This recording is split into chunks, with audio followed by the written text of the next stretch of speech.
You are born. You are born free from your mother's womb, untouched by contracts, unburdened by obligations, and completely alive in your own sense of wonder. From that first gasp of air, you are a sovereign being, an individual whose essence belongs solely to you. There, in the softness of infancy, you find a perfect reflection of what it means to be free. Your curiosity is boundless, your potential is infinite, and no one holds the reins but you. The laughter and tears that accompany your early years are your own, wholly owned by the unique spirit stirring inside you. Yet slowly, almost imperceptibly, the world begins to shape you. Education, culture, family, these forces guide you, teach you how to live among others, and help you discover the joys of fellowship and shared humanity. But amid these lessons of community and cooperation, another, quieter lesson takes root: the lesson of obedience. Subtle at first, it grows in intensity, teaching you to accept authority as a given and to abide by rules whose origins and purposes you rarely question.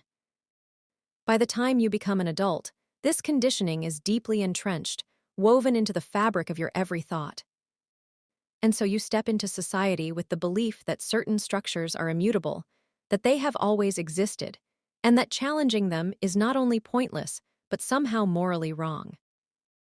The pension system is one such structure, ubiquitous, firmly established, and rarely scrutinized. On the surface, it appears beneficial, even compassionate. Pay into this fund, the voice of authority says, so that one day, when you are old and cannot work, you will be cared for. This promise of a secure old age has a comforting appeal. It speaks to your basic need for stability and the fear of poverty and helplessness in later life. But behind that comforting veil, the mechanics of the pension system reveal a stark, disquieting truth. You do not have a choice. From the moment you begin to earn a wage, a portion of your income is taken from you without your active consent. You are told this is necessary, for your own good, and for the common welfare. Resist, and you'll find yourself under threat of fines, imprisonment, or worse. You might believe you could simply get around the system, but its reach is pervasive. By design, it is nearly impossible to escape. In that moment, the illusion of absolute freedom unravels. It's not merely about money, though that is the most visible piece of the puzzle. It is about power, control, and the erosion of personal sovereignty. You might say, but I live in a free country. I can speak my mind, travel, and choose my career. Yet the question remains, can you truly claim to be free if you are compelled to forfeit part of your earnings from every paycheck, with no right to direct how it's managed or to decline altogether? Some say, this is just how things are. It's the price of living in a modern society. But remember that freedom, at its core, is not defined by convenience or comfort. It is defined by your ability to say no, to walk away from any agreement or system that does not serve you, without being harmed for that decision. This is the very essence of autonomy. When that right to say no is taken from you, you are living under compulsion, regardless of whether you call it slavery, serfdom, or something less dramatic. Even so, the pension system exerts a peculiar psychological power. It markets itself not merely as a forced contribution, but as a moral imperative. We must take care of our elderly, it insists. We must ensure no one goes hungry in old age. These sentiments, on their face, are noble. Indeed, helping the vulnerable is a hallmark of compassionate societies. Yet morality loses its purity the moment it is enforced under threat. If you freely choose to help someone in need, you are acting from kindness.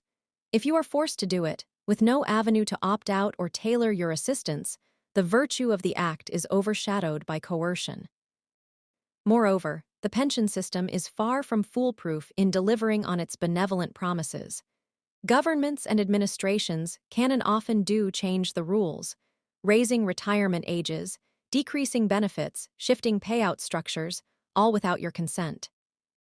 You've effectively entered a contract where one party retains the right to alter the terms at will, while you remain bound. That is not a contract in any moral or equitable sense, it is an edict. What if you work diligently, year after year, paying into the system with the expectation that in your final decades of life you'll be taken care of, only to die before you see a single cent returned. It's a gamble, but not one you chose. The bet was placed for you. While some might point out that insurance operates under a similar logic, the difference is choice. In an insurance plan, you typically choose to buy a policy, compare options, or even opt out entirely. The pension system offers you no such freedom. Its gamble is mandatory, and the house always wins. This raises a deeper philosophical issue. If the pension system is truly so wonderful, why not make it voluntary? Why not present it as an option that people can take advantage of if they wish, confident it will serve them well? The answer circles back to control. Enforced participation ensures a continuous flow of funds that governments rely upon for countless expenditures. By labeling this extraction as a moral duty and a public service, the system enlists your conscience in its defense. You question it at the risk of being called selfish, unpatriotic, or indifferent to the plight of the elderly. Thus, the pension system isn't merely a policy. It's a cultural construction that taps into your sense of responsibility, your fear of the future, and your reluctance to challenge deeply rooted norms. It becomes intertwined with your very identity as a good citizen, making it all the more difficult to see it for what it often is: a framework built on compulsion, existing largely for the benefit of those who administer it and are sustained by it. Some might argue that this is all hyperbole, that society would collapse without enforced contributions, and that utopian ideas of voluntary systems are naive. Yet, throughout history, numerous so-called certainties have been proven mutable. Systems that once seemed unchangeable, monarchies, feudalism, the subjugation of entire populations, were eventually challenged and overturned when enough people recognized their inherent injustice. Consider that we once lived in a world where it was normal for a king to levy taxes arbitrarily, or for certain groups of people to be denied basic freedoms because of their birth status. Those systems persisted because they were never truly questioned on a mass scale, until one day, enough individuals dared to ask, "Why should we accept this?" Systems predicated on injustice rely on widespread acceptance or apathy. Once that acceptance erodes, they lose their foundation. This essay is not an admonition against caring for the elderly, nor is it a denunciation of communal values.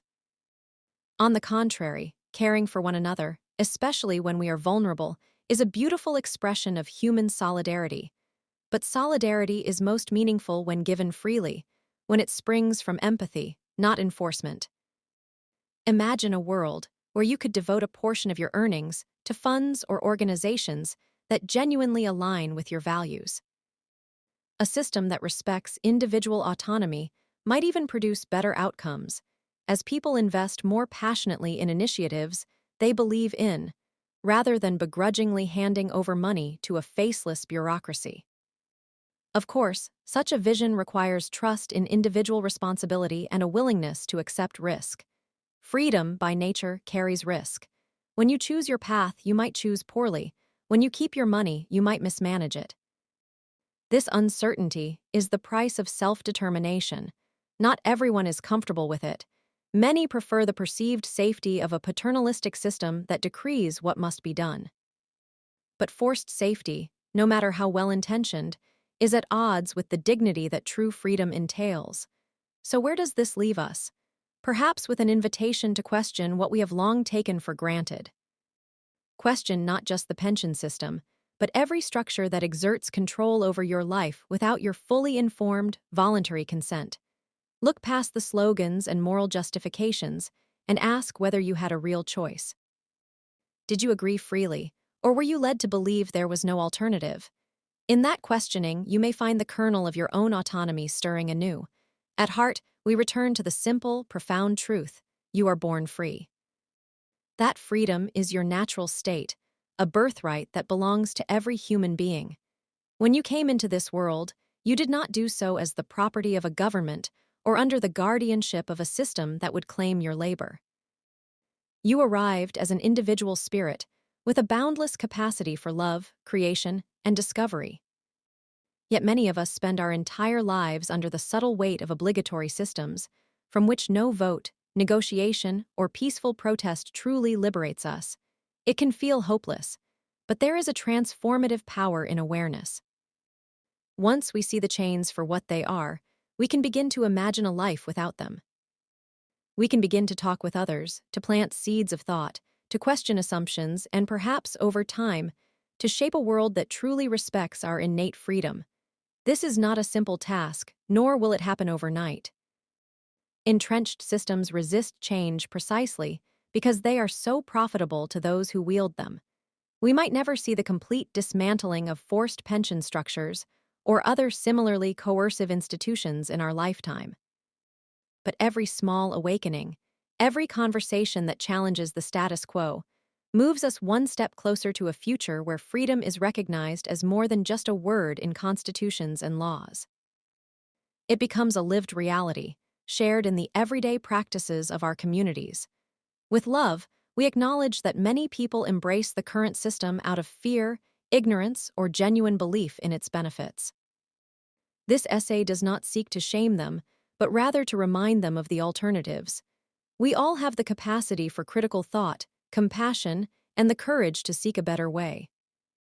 If we truly care about the elderly, the vulnerable, and future generations, then let us not be content with half measures enforced at gunpoint or under threat of imprisonment. Let us strive for solutions that honor both our solidarity and our autonomy. You are born free. That is not a poetic ideal, it is the very essence of your humanity. No system, no matter how grand its claims or how long its tradition, has the right to strip that away.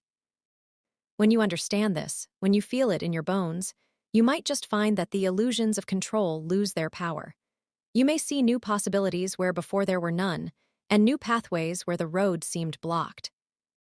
So hold fast to that original freedom, the one you carried in your first cry, your first step, your first wide-eyed gaze at the world around you. It remains with you, quietly waiting to be reclaimed, reminding you of all you might yet become if only you loosen the bonds that society has wrapped around you. Let that truth guide you. Let it embolden you to question, to dream, and to demand what you have always deserved. The freedom you were born with, the freedom that belongs to you by right, the freedom to choose your own path in this vast and beautiful world. That freedom is love, and it is yours.